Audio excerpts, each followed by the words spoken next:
within the shadow of London's Big Ben late last summer, British master craftsmen were putting the finishing touches on a new bell, destined to become one of the famous bells of history, the World Freedom Bell.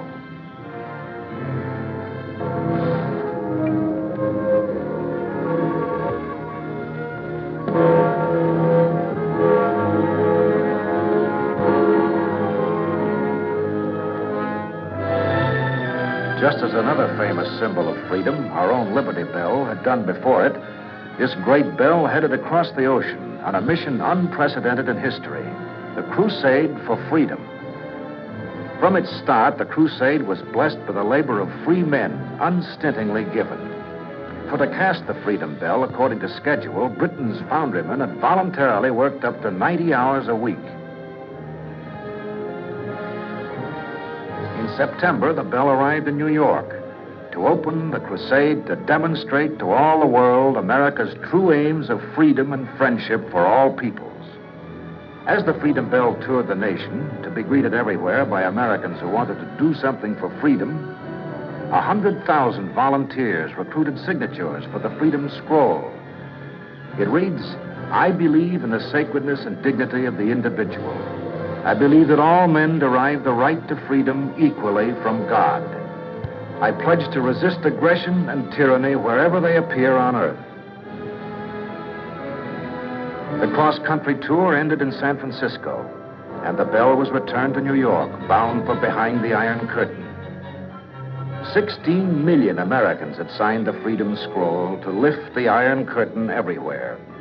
Their signatures, together with the bell itself, were to go to a permanent freedom shrine in Berlin. Appropriately, the bell arrived in Germany aboard the General Blatchford, which had carried nearly 14,000 displaced persons to freedom and... In Western Berlin, great crowds turned out to see it raised to the tower of the West Berlin City Hall.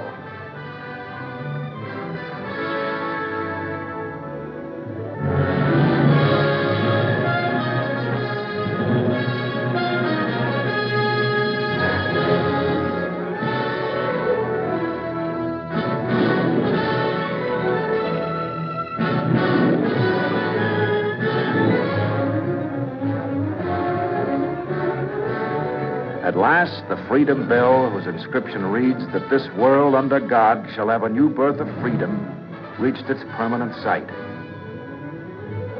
On the 5th birthday of the United Nations, 400,000 Berliners, 100,000 of them from the Russian sector, jammed into the City Hall Plaza to hear General Lucius D. Clay, leader of the famous Berlin Airlift, now chairman of the Crusade for Freedom, dedicate the World Freedom Bell.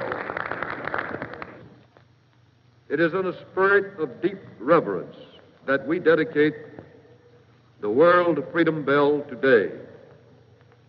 We dedicate it to the eternal honor of all those who have given their lives in the cause of freedom. May its voice lift the hearts of freedom-loving people everywhere. Now, as it sends forth its message of freedom and faith, let all of us, wherever we may be, rededicate ourselves and join together in silent prayer that this world under God shall be free.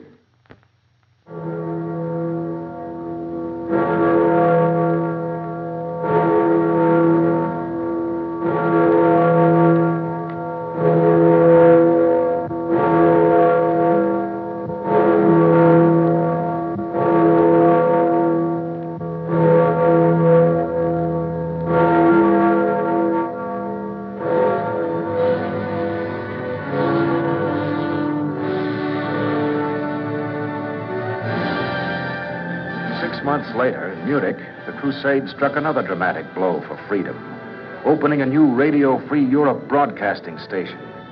The studios and transmitter had been built in just 6 months, a prodigious undertaking, accomplished by free German labor in the same spirit as the British foundrymen had cast the bell. other free Germans proudly guard the studios.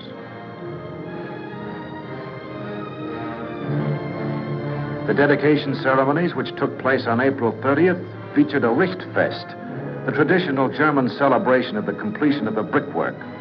Highlight of the Richtfest, attended by all who have worked on the building, is a humorous toast delivered by the chief carpenter, suitably dressed for the occasion.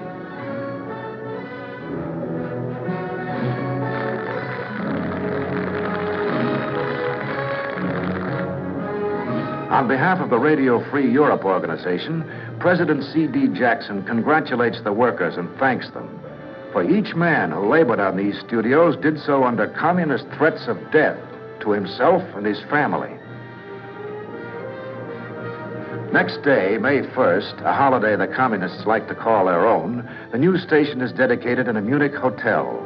Irving Brown, AFL European representative, proclaims, "The free labor world looks forward to a 1st of May, when we will all be celebrating together, both in East and in West, a world holiday of freedom. Long live this future day of freedom everywhere in the world."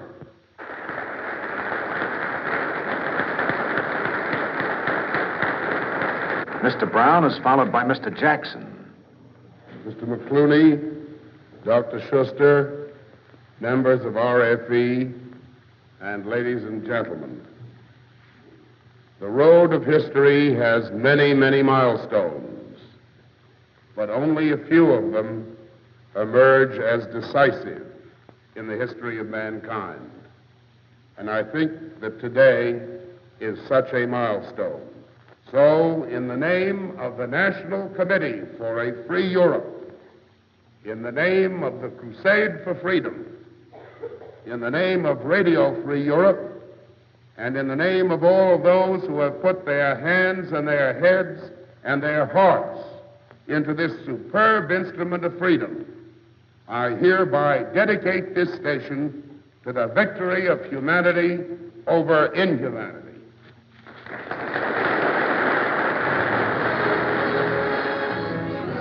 As this new Radio Free Europe station, financed by 16 million Americans' contributions to last year's Crusade for Freedom, is dedicated, 15 miles away at Holzkirchen, its transmitter prepares to go on the air. It's closely guarded against communist sabotage by special West German police. This 135,000-watt transmitter, 3 times more powerful than any radio station in the United States, is beamed to Czechoslovakia. It broadcasts on a medium wave band, so Czechs can hear it on any ordinary radio.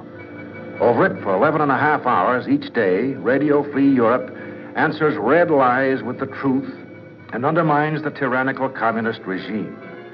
Its broadcasters are Czech and Slovak patriots, speaking to their captive countrymen. But this is only the beginning. General Clay now asks all Americans to take part in a second great crusade for freedom, to provide funds for 2 more powerful stations like this one.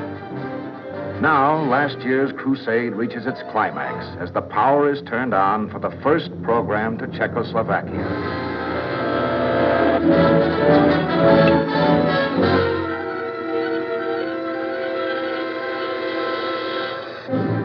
The voice of freedom is on the air as Radio Free Europe begins telling the truth to Czechoslovakia.